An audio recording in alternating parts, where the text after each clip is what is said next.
All right, hello everyone. Today I want to go over two things. One is GLM 4.7-Flash, and two is Zed and the Zed IDE. We can also talk a bit about Pi, which is one of these open source agentic frameworks or toolkits that people are using, that I have also been using pretty heavily recently.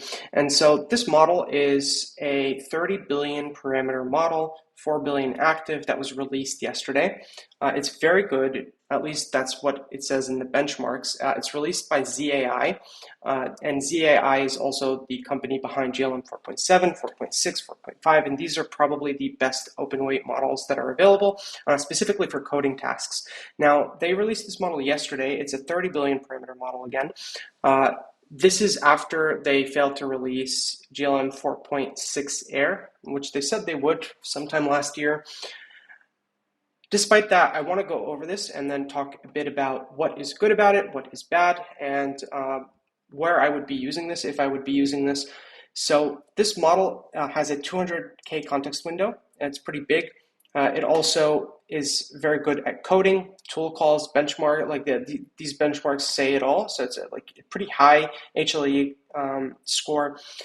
So this would fit right in as a digital assistant that could sit in your bash environment and then execute commands. I think it could probably do good at coding within a single file, maybe not like running multiple file edits and doing stuff like that. It's also super small, and so the size of it means that you could run it on a MacBook or a desktop computer, and it should run at decent speeds. Now, I am running this model at home. This is the BF16, so the full weight version.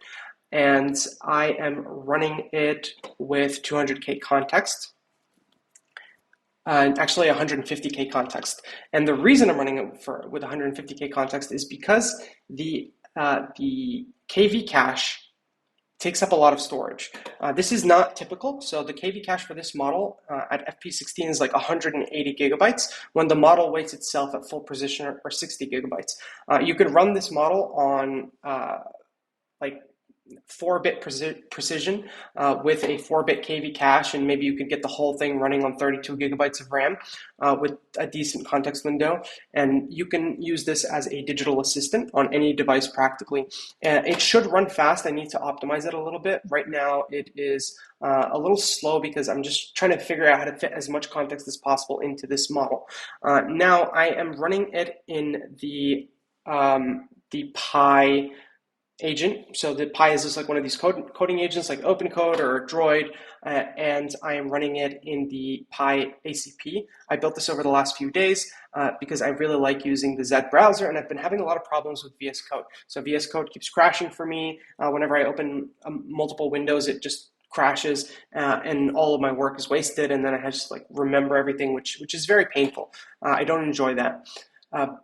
So I switched over to Zed recently. I do use a terminal and just run things within a terminal constantly, and that works, but I like to see the code, especially for projects I'm trying to take seriously.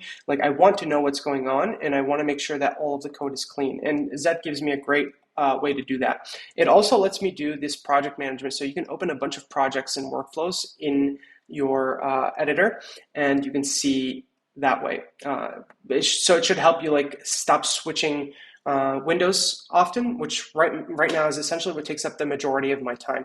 Now, I am running this model locally again, and it is connected to Pi, which is the agent, and I have it connected to the Zed ACP, and I told it to review our repo, specifically components, and tell me if you have any duplicates or if we have any duplicates or unused code, specifically around chat. So we can look at what it's doing.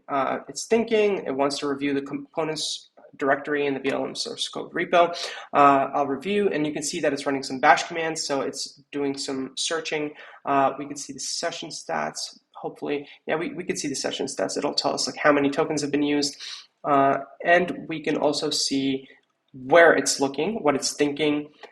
It is basically identifying all of the different components, and this is pretty accurate. I'm actually pretty surprised that it has been reading this much code. This is actually first time I've run it on a real repo, and I'm very impressed with the fact that it's read all of this. It's thought pretty coherently. It's a lot of files to read, and it's produced a very coherent response. I know what's wrong with this repo, and I moved all of the components over to the actual app itself, and I still have leftover components that I need to clean up, which have duplicates. So I just need to clean that up. But the fact that it was able to identify that without any guidance is very impressive to me. So components chat, let's delete them.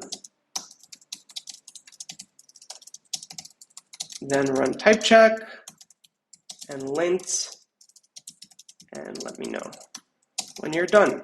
So now we're going to see if it fails.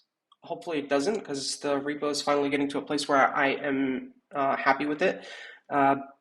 There you go. Delete the duplicate files from, then, and finally run the checks. So the version of truth is underscore components. Do not delete that. Only delete components chat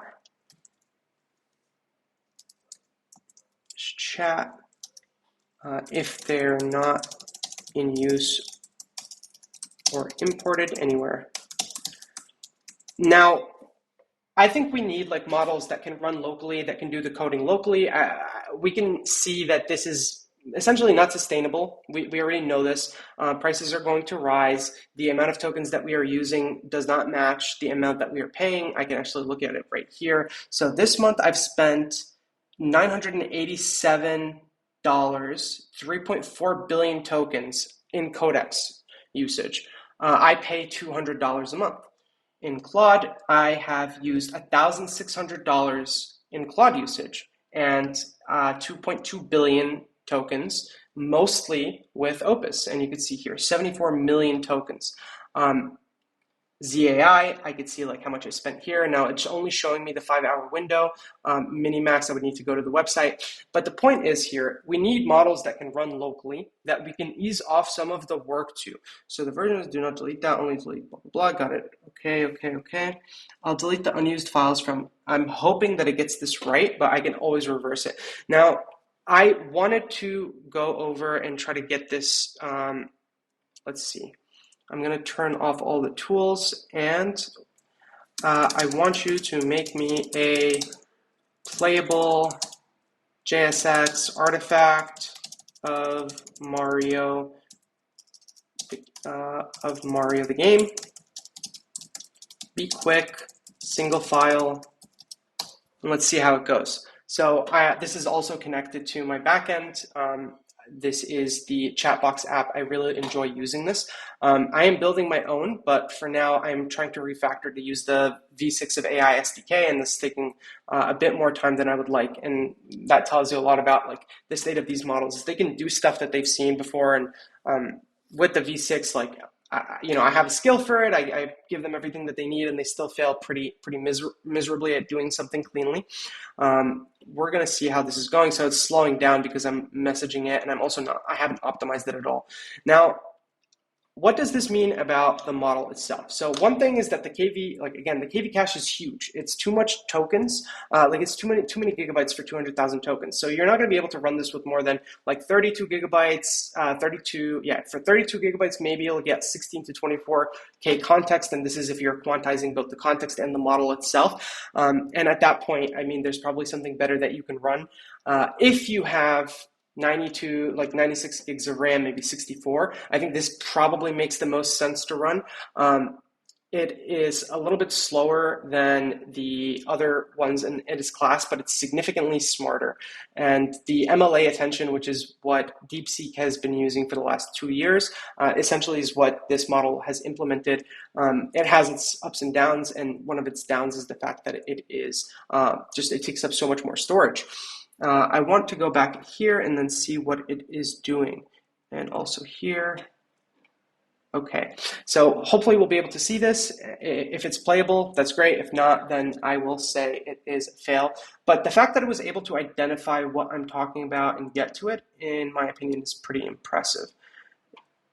I think, yeah, it's slowed down specifically because I'm running another request and I have only one request at a time, so I can get as much context as possible. I still think this is very good. These types of models are important. We need smaller models that run on consumer hardware that we can offload tasks to. And if this is going to be as good as they claim in the benchmarks, then we will be very happy. Hopefully this video was good. Thank you for taking the time to listen, and I will see you in the next one.